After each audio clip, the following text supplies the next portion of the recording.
بسم اللہ الرحمن الرحیم۔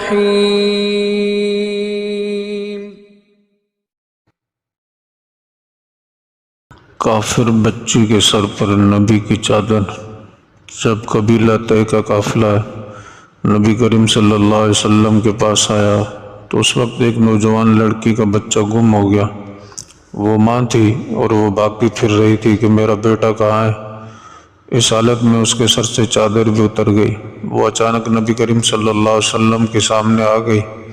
اللہ کے نبی صلی اللہ علیہ وسلم نے اپنی چادر مبارک ایک صحابی کو دے کر فرمایا کہ اس لڑکی کو دے دو تاکہ وہ سر ڈھانپ لے۔ وہ صحابی کہتے ہیں اے اللہ کے نبی صلی اللہ علیہ وسلم، وہ تو ایک کافر کی بیٹی ہے۔ نبی کریم صلی اللہ علیہ وسلم نے فرمایا اگرچہ کافر کی بیٹی ہے مگر بیٹی تو ہے۔ آج اگر تو اس کے سر کو ڈھانپے گا تو کل اللہ تعالیٰ قیامت کے دن تیرے عیبوں پر رحمت کی چادر عطا فرما دیں گے۔ احترام انسانیت کا یہ درس اللہ کے پیارے حبیب صلی اللہ علیہ وسلم نے ہمیں عطا فرمایا۔ حاتم طائی کی بیٹی جب نبی صلی اللہ علیہ وسلم کی خدمت میں پیش کی گئی اس وقت وہ کافرہ تھی، مگر اللہ کے محبوب نے اس کے ساتھ بھی حسن سلوک کا معاملہ کیا۔ چنانچہ حدیث مبارکہ میں جب قبیلہ طے کے لوگ گرفتار ہوئے اور نبی صلی اللہ علیہ وسلم کی خدمت میں پیش کیے گئے تو ان میں حاتم طائی کی بیٹی بھی تھی۔ مسجد کے دروازے کے سامنے ایک جگہ تھی،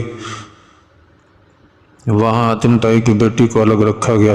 اللہ کے حبیب صلی اللہ علیہ وسلم اس کے قریب سے گزرے تو وہ کھڑی ہو گئی۔ وہ بڑی سمجھدار عورت تھی۔ وہ کہنے لگی اے اللہ کے رسول صلی اللہ علیہ وسلم، میرے والد فوت ہو گئے ہیں اور میرا محافظ بھائی بھی قریب نہیں ہے، میرے اوپر احسان کیجئے، اللہ آپ پر احسان کرے گا۔ نبی کریم صلی اللہ علیہ وسلم نے پوچھا تیرا محافظ کون ہے؟ کہنے لگی میرے بھائی عدی بن حاتم۔ نبی کریم صلی اللہ علیہ وسلم نے فرمایا اللہ اور اس کے رسول سے فرار ہونے والا، چونکہ عدی بن حاتم اس مقابلے سے پہلے ہی فرار ہو گیا تھا، اس لیے اللہ کے حبیب صلی اللہ علیہ وسلم نے یہ فرمایا۔ وہ کہتی ہے پھر آپ چلے گئے اور مجھے چھوڑ دیا، حتیٰ کہ 3 مرتبہ ایسا ہوا میں نے 3 مرتبہ درخواست کی مگر اللہ کے حبیب صلی اللہ علیہ وسلم خاموش ہو کر چلے جاتے تھے۔ پیچھے ایک بندہ تھا، اس نے مجھے اشارہ کیا کہ کھڑی ہو اور پھر بات کر لے۔ میں پھر کھڑی ہو گئی اور 4تھی مرتبہ کہا اے اللہ کے رسول صلی اللہ علیہ وسلم، میرے والد فوت ہو گئے ہیں اور میرا محافظ بھائی قریب نہیں ہے، میرے اوپر احسان کیجئے، اللہ آپ پر احسان کرے۔ نبی کریم صلی اللہ علیہ وسلم نے فرمایا ہاں میں نے تیرا کام کر دیا ہے، جلدی نہ کر، کوئی ایسا بندہ ڈھونڈ جو تجھے تیرے گھر حفاظت سے پہنچا دے۔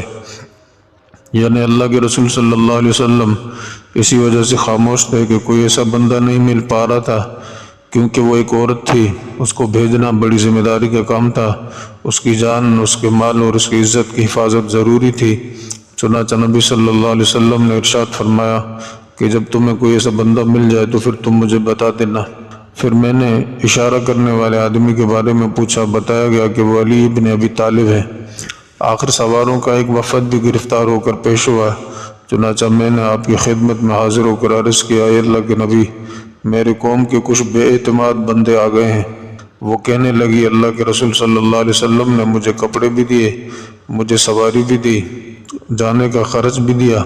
پھر میں وہاں سے نکلی حتیٰ کہ میں شام میں عدی بن حاتم کے پاس پہنچ گئی تو عدی نے اس سے پوچھا کہ اس بندے کے بارے میں تمہاری کیا رائے ہے؟